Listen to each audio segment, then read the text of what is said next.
Sang ka miyembro kang IP ang gibunok nga ng kaugalingan nga pakaisa sa may banwa kang aninii.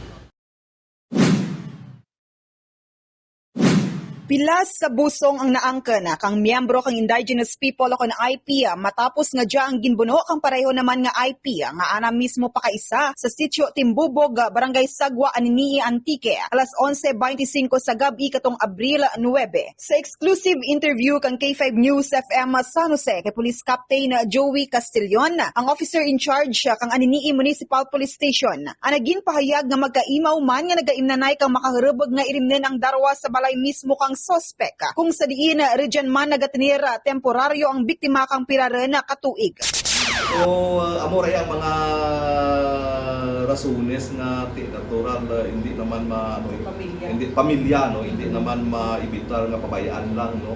Amo gani ra ko na nga ko mangita kang ako makaobra ko no, makaobra na mga nga ginadara na ginaibo na sa mga obra no.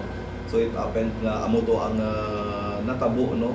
So napanaduro man nga mga instance pero na amurak no na nabuta o kung naubos na ang pagpasensa paglag sa amo to na daw na challenge ba lang anang self no, daw na challenge siguro na pamagka mga mapunto na magag kang pride na challenge ng pride to amo dyan na Ginkilala naman ang biktima kay Christopher Ido E. Ocario kag ang suspect kamo si Sunny Boy Ocario E. Ocamil lunsay mga residente kang amo nga barangay. Dugang pa ni Castillon sa andaman nga pagistorya sa suspect, nabuta rin dya sa pagpangbuli kana kang ana pakaisa nga rason nga ana dya ginbuno kang sanda ang nagbais kag naman-an nga ang biktima ang sakit mana sa ulo kang anang pamilya. Sa tulad nakahunong sa Aninii MPS ang suspect matapos nga nag-surrender ginabanta alas 6 sa aga kag padayon nga ginabulong sa ospital ang biktima.